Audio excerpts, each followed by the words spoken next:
é Laís da Silva Mendoza, sou filha de Vismar Mendoza e Rosângela da Silva Mendoza. Tenho 22 anos, nasci em Corumbá, fronteira com a Bolívia, e perdi a minha mãe com 15 anos. Ela era o que amolecia o coração dele, assim. Entrando no assunto de namoro, castidade, eu lembro que o meu pai sempre foi muito ciumento, né, com as filhas dele. Tenho uma irmã, que é mais velha do que eu, ela tem 27 anos, a Viviane, e ele, assim, sempre poupou muito as filhas, né, como se fosse um tesouro na vida dele, não como se fosse, realmente nós somos, né, e ele era bem preocupado em relação, quando chegasse essa fase da gente arrumar um namorado, uma pessoa, um parceiro. E aí eu, conforme foi passando, eu fui amadurecendo, vim para cá para Dourados em 2016, com 18 anos, passei na faculdade aqui. E no final do ano, 2016, eu conheci um menino, só que ele não queria nada com nada, assim, ele estava achando que era uma coisa fácil, chegar, pedir para ficar e parar ali mesmo. Hoje em dia é natural isso, chegar uma menina, pede para ficar e pronto, acabou. Mas comigo não era assim, ele não me conhecia, eu vim de família católica e eu já tinha o processo de conversão na minha vida. Então eu sabia que você ficar com uma pessoa assim, simplesmente sem responsabilidade nenhuma, só por querer ou um desejo seu na hora, não era correto, e eu queria algo sério, namorar, conhecer uma pessoa, até porque eu nunca tinha namorado, ninguém sério, nunca tinha apresentado ninguém para minha família. E eu lembro que na época eu até dei um fora nele, assim, não conversei mais. Nesse mesmo ano, 2016, um mês depois de eu ter chegado aqui em Dourados, eu conheci a comunidade católica Ruá, fiz o retiro de primeira experiência. Então, tudo aquilo que eu já sabia que era errado, tudo aquilo que era a doutrina da igreja e muitas coisas que eu não sabia, eu pude conhecer, né, e querer realmente ser uma católica verdadeira, assim, não falar alguma coisa e viver de outra forma, né, ter um contra-testemunho. E o Mateus, o fundador da comunidade, ele sempre bateu muito nessa tecla. Se você fala, isso é errado, isso não é certo, mas vive totalmente uma vida contrária, isso é um contra-testemunho seu. E conforme foi passando o tempo, eu voltei para a minha cidade em Corumbá nas férias. Em 2017, quando voltou às aulas, eu tive contato de novo com ele, né? E conforme foi conversando, conforme a gente foi se conhecendo, ele me contou que ele era ateu. E aí eu vi que não tinha chance nenhuma da gente dar certo. Porque, como eu conheci a comunidade em 2016, eu senti um chamado para participar do carisma, eu quis fazer parte da comunidade e eu já era vocacionada nesse tempo, em 2017. Então eu vi que ali não ia ter fruto nenhum, ele não tinha os mesmos ideais que eu, ele não tinha os mesmos valores, princípios. E para um namoro dar certo, a pessoa não tem que ser igual a você, mas ele tem que ter o mesmo princípio que você. O cara tem que ter, saber te respeitar. Você pode falar para ele assim, eu não faço isso, eu não gosto disso, porém se ele não pensa é igual a você, assim, não tem o mesmo valor, ele não vai te respeitar, ele vai sempre tentar forçar a barra com você. E aí a gente foi se conhecendo até o dia que ele me disse que ele era ateu e eu vi realmente que não poderíamos ter nada ali, que ele não tinha os mesmos princípios que eu, os mesmos valores. Nessa época que a nossa conversa ela já era muito maior assim que em 2016, eu era vocacionada da comunidade, eu percebi, depois de fazer o retiro de primeira experiência do Ruá, que eu tinha um chamado para o carisma da comunidade. Então, eu sabia exatamente no que eu estava tomando como decisão na minha vida. que era realmente mudar de vida, realmente ser verdadeira ali naquilo que eu acreditava, naquilo que Deus estava me chamando. E eu vi que não tinha possibilidade nenhuma da gente construir algo, algum relacionamento com aqueles pensamentos que ele tinha na época. Então eu me afastei dele, assim, a gente cortou qualquer tipo de conversa. E eu lembro de eu ter falado para ele assim, que não daríamos certo justamente porque ele era ateu e aquilo que eu mais acreditava, aquilo que eu tinha mais como verdade na minha vida, ele não acreditava. Então não tinha como isso dar certo assim. Até porque o namoro, ele muitas vezes, né, a gente é tentado pelos nossos desejos. E se você fala para um cara que até determinado ponto vocês não podem ir, que, sei lá, alguma parte do seu corpo, pescoço, é sensível, se o cara não tem os mesmos princípios que você, ele não vai te respeitar. Ele vai sempre tentar avançar o sinal. Até quando ele desfruta o mesmo valor, já é difícil, creio eu, mais para o homem do que para a mulher. Imagine quando não são compatíveis. Depois que a gente se afastou, eu pude perceber, não tinha, né, o porquê me iludir, assim. Que já estava apaixonada por ele. Obviamente, você se apaixona por uma pessoa quando você conversa com ela todo dia. E aí eu caí, não sei se é um erro, hoje em dia eu não vejo mais como um erro, mas sim como uma forma de ser instrumento de Deus na vida do Anderson, para tentar resgatar ele, para ele conhecer esse amor de Deus. E aí eu fui conversar com ele de novo. Então partiu de mim aquele afastamento e a busca, assim. Só que ele não quis nada comigo, ele falou que não queria nenhuma amizade, que... Revoltado. Sim, revoltado. E aí a gente se afastou de novo e passou um tempo aí sem a gente se comunicar, sem manter nenhum contato. Aí ele veio me procurar, falando que aceitava amizade, mas sabe que quando se conversa todos os dias e quando tem já uma paixão envolvendo, não é amizade, né? Quando você tem um desejo físico por uma outra pessoa, isso já não tem mais nome de amizade. Aí a gente começou a conversar, eu concretizei que estava realmente apaixonada por ele e ele estava por mim. Falei que depois de um mês eu ia me tornar missionária da comunidade, missionária de aliança, e que um missionário de aliança dentro da comunidade, ele pode chegar a ter um namoro, um casamento fora da nossa comunidade, ou seja, a gente pode ter um parceiro que não seja missionário, porém tem algumas regras que devem ser cumpridas, como o retiro de primeira experiência, o acompanhamento com o nosso fundador, e ser católico, o principal, né? É ser católico, ser um homem de Deus, assim. E conversei com ele, falei se ele queria namorar comigo, porque eu não ficaria. Então, se a gente quisesse realmente ter alguma coisa, seria para namorar. E com o objetivo de casar também, porque não adianta nada você começar um namoro sem o objetivo aonde ele deve terminar. E ele ficou bem assustado na época, assim, meio que para onde correr, ele que estava super... Era tudo novo aquilo que eu estava falando para ele. Ele veio de uma família protestante e sempre viu, infelizmente, né, a maioria dos católicos fazerem tudo errado. Era tudo novo para ele, ele falava assim, ah, mas isso só vocês fazem, isso não é assim. E não aceitava de nenhuma forma fazer o retiro e eu rezando. Eu lembro que durante um bom tempo, todas as noites eu rezava, até chorando, assim, para Nossa Senhora levar a conversão ao coração dele, assim. E Nossa Senhora fez, né?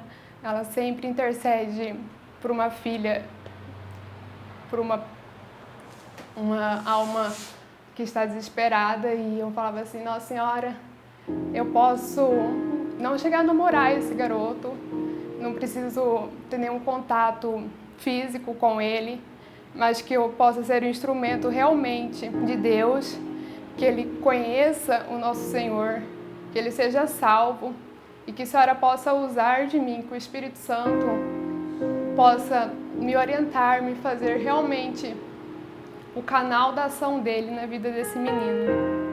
E depois de muito tempo rezando, a primeira vez que eu chamei ele para fazer o retiro de primeira experiência em setembro, ele não aceitou. Graças a Deus, nesse ano teve 2 retiros de primeira experiência. E aí depois de um mês ele aceitou fazer o segundo. E não seria diferente se ele não tivesse um encontro lá dentro, né? E ali ele teve o primeiro encontro com Deus, ele se converteu. E depois de um tempo, o Mateus, o fundador, né, eu achando, até mesmo o Anderson, que a gente já começaria o período de acompanhamento do namoro, mas não foi assim. Deus usou muito o Mateus, hoje em dia eu vejo, no período de espera, porque o namoro é um período de espera. E quando o Mateus falou assim, não, vocês vão esperar mais um pouco para começar o acompanhamento, eu fiquei assim, meu Deus, será que esse menino vai mesmo querer fazer todo esse processo para começar a namorar comigo? E eu não sabia quando Deus ele converte, ele muda uma pessoa, a pessoa muda realmente da água para o vinho, basta ela querer, né? É isso que Deus espera da gente, esse desejo, essa vontade da gente mudar. E aí em 2018, no outro ano somente dele ter feito o retiro de primeira experiência, a gente começou finalmente o nosso acompanhamento. E aí começamos o nosso acompanhamento de namoro para ver se realmente era essa fase que a gente ia entrar, o próximo passo. E o acompanhamento dentro da comunidade ele é feito de 3 meses a 1 ano. A cada mês tem um encontro, uma direção espiritual feito pelo Mateus. A gente pode se ver durante a semana 2 dias. Um dia a gente pode tomar sorvete, comer, conversar como amigos, sem nenhum toque físico. E o outro dia da semana é somente direcionado para rezar, para oração. E a gente vinha, né, para a comunidade, rezava a novena quando estava tendo. E a gente vinha para a comunidade, rezava a novena que tivesse acontecendo. A gente ia para a missa juntos, ia para uma capela, rezava, fazia um terço. E assim foi durante 4 meses. Após esse período de 4 meses, realmente ali com toda a direção espiritual feita pelo Mateus, a gente viu que a gente poderia dar o seguinte passo de começar o namoro. E a gente estava esperando muito, muito mesmo para começar. Eu já amava, posso dizer que eu já amava o Anderson, porém eu não amava ele em Cristo ainda. Eu não me conhecia totalmente para saber todas as minhas limitações, para conseguir me dar a entrega total. E quando você ama alguém, você ama sem reserva nenhuma, você é vulnerável a outra pessoa. E ali, por mais que eu conhecia sobre a castidade, o Mateus, ele direcionou muito a gente, deu várias dicas, várias estratégias para a gente não cair na cilada de nos excitarmos ou de alguma fornicação. E eu lembro exatamente do que o fundador falava, que era não namorar no escuro, não ficar sozinho dentro do carro, beijos muito longos, não era aconselhável e apropriado dar na fase do namoro. Um abraço ali, você não deve sentir nada íntimo, né, da outra pessoa. E assim a gente foi indo, levando. Então, depois que a gente terminou esse período, foi muito fácil viver a castidade dentro do namoro, assim, era muito equilibrado na minha vida. E eu colocava em prática essas estratégias, eu era a que segurava as pontas mesmo no namoro, e o Anderson era tipo o acelerador, assim, ele ficava ali nas limitações dele, mas sempre tentando, querendo ou não. E eu falo assim, o diálogo, ele é fundamental dentro do relacionamento. Teve um dia que eu conversei muito, até hoje, né, a gente conversa muito sobre todos os assuntos, toda a intimidade. E eu falei assim, Anderson, não dá pra gente viver desse jeito. Isso é um contra-testemunho meu. Eu sou uma missionária de aliança. E eu não quero pegar e nos outros lugares falar que isso é certo, que é errado, sendo que eu não vivo isso dentro do meu namoro. Então você tem que me ajudar. quando eu falo para você parar ou não vamos fazer dessa forma, você tem que me ajudar. Você tem que respeitar essa decisão, até porque você sabia já desde o começo como seria o nosso namoro, que seria toda a espera, o ato sexual é somente no casamento. E ali daquela forma, daquele diálogo, ele foi compreendendo e ele foi me ajudando muito. Porém, a castidade, assim, ela não é fácil, é uma luta diária que você tem que viver. E conforme o meu amor e a minha vontade de me entregar totalmente a ele foi crescendo ao longo desse período de 2 anos no namoro, já era difícil para mim viver a castidade. E aí eu falava realmente, eu sempre fui muito sincera com ele. E como o diálogo sempre existiu na nossa relação, quando eu entrava, né, quando eu estava no meu período fértil, natural da mulher, eu falava para ele: Anderson, é melhor a gente não se ver hoje para a gente conseguir manter a castidade, porque como desde o começo, assim, quem mais segurou ali a barra em relação a isso no namoro sempre fui eu. Não sei se isso é o natural da mulher segurar esse lado ou pode ser que seria um erro nosso dentro do relacionamento, mas ele me entendia e me ajudava muito. Porém, com várias novenas que a gente fez a São José pela nossa castidade, porque castidade é um dom, uma virtude que você só consegue viver ela se tiver força em Deus. Realmente é isso que você tem que procurar. Reconhecer as suas misérias, você se autoconhecer e entregar as claras para Deus. Deus, eu não consigo me manter casto nisso quando o meu namorado ou minha namorada tem certa atitude comigo dentro do relacionamento. E você reconhecer que aquilo dali são fraquezas suas e buscar a força em Cristo mesmo. E depois de várias novenas, realmente a gente fez várias novenas para São José, principalmente para ele ser o intercessor do Anderson nessa questão da castidade, a gente começou ali a ficar forte. Hoje em dia, quando a gente sai para ir comer um lanche, cada um para o seu canto depois. Ninguém fica um tempinho a mais ou entra para dentro da casa um do outro. Nos filmes também, né, quando a gente vê filme dentro de casa, a minha tia, que mora comigo, com a minha irmã aqui em Dourados, ela sempre dá ali um pulo ou fica com a gente dentro da sala. E isso são estratégias para você manter a castidade no relacionamento. Você sempre procurar confessar, não só para Deus, mas mostrar as suas misérias para as outras pessoas. Eu lembro que teve um dia eu conversando com a minha cofundadora, a Valquíria, falando justamente a respeito dessa minha dificuldade, como ela começou a ser desequilibrada no relacionamento. A Val, quando eu chamo ela falou assim: eu queria terminar o namoro.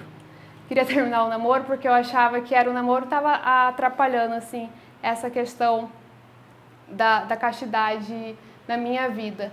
Porém, é porque eu não me conhecia totalmente. Se eu terminasse o namoro com o Anderson e daqui a um tempo começasse a namorar outro cara, poderia vir da mesma forma.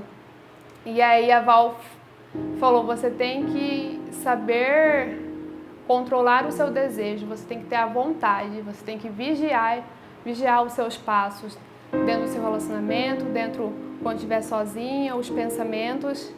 E ali eu vi que realmente era assim que funcionava, que eu não poderia me achar forte totalmente. Eu consigo não me manter excitada dentro do relacionamento. Eu consigo. Eu era totalmente assim egoísta. Eu percebo o egoísmo assim dentro de mim. E quando eu assumi isso para Deus, Deus, toma posse disso. Nossa Senhora, vem com a sua intercessão. E com o auxílio do meu anjo da guarda, que ele realmente sussurrou: não, Laís, não é assim, você vai cair, você está saindo do caminho. Ele dava um puxão de orelha e eu falava: vamos parar por aqui, Anderson. Então, quando eu falhava na estratégia, a estratégia do meu anjo da guarda, ele funcionava, graças a Deus. Eu conforme, né, a gente vai estudando sobre os anjos, a comunidade ela tem essa devoção angélica, a gente sabe que o nosso anjo conhece o que há de melhor e o que há de pior dentro da gente. Então, ele sabia. Às vezes a gente não se conhece, mas o anjo da guarda sabe. Ele sabe até onde é o nosso limite. Ele sabe até onde a gente pode ir. Se avançar daquilo ali, a gente caiu. Todas as vezes que eu caía, a gente buscava confissão. Tem uma coisa que a gente faz muito dentro do nosso namoro, é ir buscar confissão juntos. Porque assim como a gente não tem vergonha de praticar alguma coisa que não deveria ser feita, a gente não deve ter vergonha de procurar a reconciliação com Deus. E hoje em dia a gente tem a graça de buscar a confissão junto. E a gente só tem a graça de buscar a confissão junto porque lá atrás, em 2018, ele começou o período de catequese dele. Após ele ser convertido, ele quis conhecer mais a Deus, ele quis fazer tudo o que realmente era o certo, né? Você ter ali o sacramento da comunhão. Eu lembro que ele ia para a missa, mas ele era doido para comungar pela primeira vez. E conforme foi passando, ele recebeu durante um período aí a catequese com o nosso diretor espiritual, o Diácono Amaral, e foi excelente, assim. O Anderson, ele teve uma boa catequese, por mais que ele já estava adulto, né, já tinha 19 anos, se eu não me engano. Ele buscava outras coisas também, não só aquilo que ele aprendia na catequese. Ele procurava vídeos no YouTube, ele vinha, perguntava para mim o que eu não conseguia responder para ele. Eu procurava ajudar nessa formação. Ele participou de várias formações na comunidade, ele ajudou no retiro. Então, assim, para quem não queria nem fazer o retiro de primeira experiência, depois que teve o outro retiro, ele ficou lá, participou, foi da equipe de trabalho. E isso é uma grande vitória. Eu percebo realmente a ação e a graça de Deus, assim. Durante todo o processo, ele ouviu aquela menina que pedia para Nossa Senhora a conversão dele. Nossa Senhora intercedeu por nós, né, pela salvação dele. E foi todo esse processo, a catequese, o período de acompanhamento, a graça de hoje em dia ele ser um incentivador, me apoia em tudo, me respeita. Quando a gente está nessa questão com os nervos à flor da pele, ele sempre me puxa para um lado, vamos parar por aqui, Laís? Eu puxo ele do outro, então a gente tem que se ajudar. É isso que tem que ter no namoro, você ajudar o seu namorado e ele te ajudar. A castidade, ela é um sim ao amor, né? E o que é o amor? É a doação total da sua pessoa para outra pessoa. E se você não é dono de si mesmo, se você deixa os seus desejos, as suas vontades ficarem tomando conta da sua vida, se você não tem força nenhuma para lutar contra a castidade, você não ama a pessoa. Você não ama porque é um amor egoísta, você só quer se satisfazer a sua carne. Eu lembro, teve um dia conversando com ele, eu falei assim, amor, todas as vezes que a gente deve se encontrar, a gente deve procurar ter algum momento de oração. Seja uma Ave Maria, seja uma dezena do terço, ou ir na missa, que era lá atrás a gente já tinha feito esse compromisso.